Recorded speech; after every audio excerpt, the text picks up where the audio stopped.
26 বিধানসভা নির্বাচনের আগে চাপে বঙ্গ বিজেপি। কেন বলছি চাপে? কিছুদিন আগে ধরে আপনারা কিন্তু দেখতেই পাচ্ছেন সোশ্যাল মিডিয়ায় একটা ছবি অত্যন্ত ভাইরাল হচ্ছে, একটা বিষয় খুব ভাইরাল হচ্ছে, সেটা হচ্ছে বিজেপি বিধায়ক হিরণ চট্টোপাধ্যায়ের দ্বিতীয় বিয়ে। সেই বিয়েকে কেন্দ্র করে কিন্তু ইতিমধ্যে সোশ্যাল মিডিয়ায় ঝড় উতলে উঠেছে, সেই ছবি আমরা দেখেছি।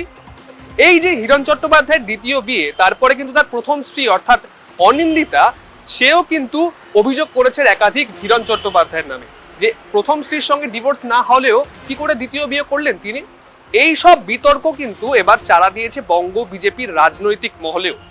বিজেপি বিধায়কের এই কর্মকাণ্ডে কিন্তু বঙ্গ বিজেপির একাধিক উচ্চপদস্থ কর্মী বা সদস্যরা, নেতারাও কিন্তু একদম চুপ, এই বিষয়ে একদম কুলু পেটেছেন। এর ফলে কিন্তু বঙ্গ বিজেপির যে এবারের আসন্ন বিধানসভা নির্বাচন, তাতে কিন্তু কিছুটা হলে এফেক্ট ফেলতে পারে সাধারণ মানুষ, সেটা মনে করছে। খড়গপুরের বিধানসভা থেকে হিরণ চট্টোপাধ্যায় জিতে যে বিধায়ক হয়েছিলেন, সেই পদে আসন্ন বিধানসভা নির্বাচনে তিনি দাঁড়াবেন কিনা তা নিয়েও কিন্তু ইতিমধ্যে প্রশ্ন উঠেছে। এই যে খড়গপুরের বিধায়ক পদ, তার আগে যিনি ছিলেন অর্থাৎ বঙ্গ বিজেপির বর্ষিয়ান নেতা দিলীপ ঘোষ, তার নামও কিন্তু আসন্ন বিধানসভা নির্বাচনে ভাবা হচ্ছে। তার ইচ্ছে প্রকাশ করা হয়েছে যে তিনি কিন্তু আসন্ন বিধানসভা নির্বাচনে দাঁড়াতে পারেন, তার কিন্তু খবর আমরা পেয়েছি ইতিমধ্যে। এবার দেখার বিষয় বঙ্গ বিজেপিতে এই বিষয়টা কতটা চাড়া দিয়েছে, এই বিষয়ে বঙ্গ বিজেপি কতটা চাপে বা আসন্ন বিধানসভা নির্বাচনে কতটা তাদের চাপে ফেলে।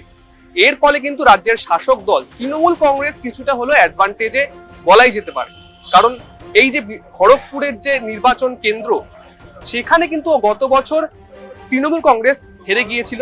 আসন্ন নির্বাচনে তৃণমূল কিন্তু ওখানে একটা ভালো ফল করার সম্ভাবনা রয়েছে, কারণ বিধায়ক হিরণ চট্টোপাধ্যায়ের যে এই বিতর্ক, তা কিন্তু খুব বড়ভাবে চাড়া দিয়েছে বঙ্গ রাজনীতি তথা টলিউডে। এবার দেখার বিষয়, তৃণমূল কংগ্রেস কি খড়গপুরে এবার ভালো ফল করতে পারে, নাকি দিলীপ ঘোষ বা হিরণ চট্টোপাধ্যায় যেই দাঁড়ান সেখানে কি বিজেপি থাকে কিনা।